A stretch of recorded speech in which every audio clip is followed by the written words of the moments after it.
Welcome learners to this session of BA Honors English Part 3, Paper 7. Today's topic is The Guide by R. Kanaran. Lecture 8. The little boy reaches the village and informs the people over there that the Swami will not eat and says no to fighting or the quarrel which is happening in the village.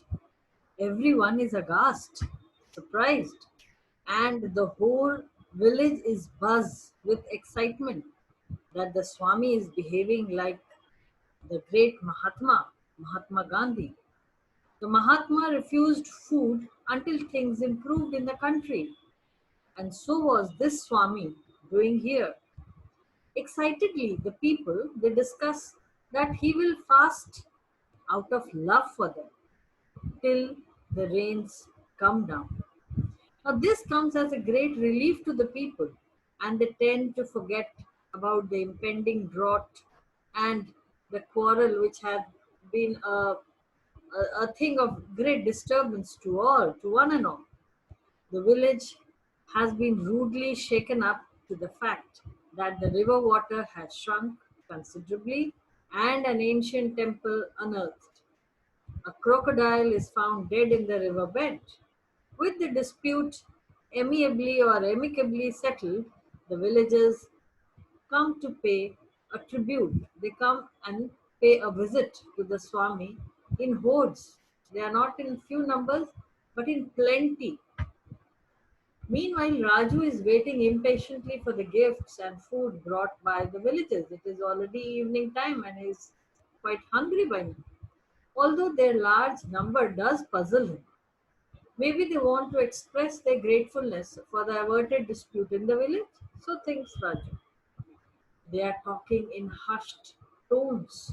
The women folks get busy sprucing up the space and lit lights, whereas Raju is busy reading quietly. Later, he reads aloud passages in praise of food and God's goodness for about an hour. Velen chips in, praising the Swami, that their prayer will be answered and the village will be saved from the might of God. Initially, Raju is puzzled, but later he is convinced that it is the usual praise bestowed upon him by the innocent villagers. The women, they want to seek his blessings by touching his feet, and this disturbs him, and he vehemently tells them not to touch his feet. The crowd keeps getting closer and closer, which is a source of great nuisance to him. Time passes and there is no sign of the crowd leaving the temple, and this worries Raju, for he was getting fidgety due to hunger. It's already dinner time for him. Finally, Velan asks Raju if it would rain, and Raju replies, if God is willing, then it may rain. Further, Velan announces that Raju will stand in the river and offer his prayer to the god for 2 weeks, all the while fasting. Raju is stunned to hear this and contemplates how a few days earlier he had told this at one of the prayer meetings. He now sees the enormity of his own creation.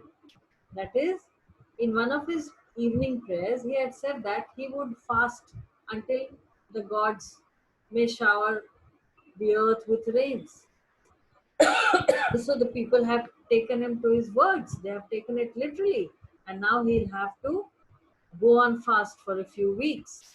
Raju turns to Villain and says he must be alone tonight and the day tomorrow, and that Villain must come tomorrow night alone and not before that.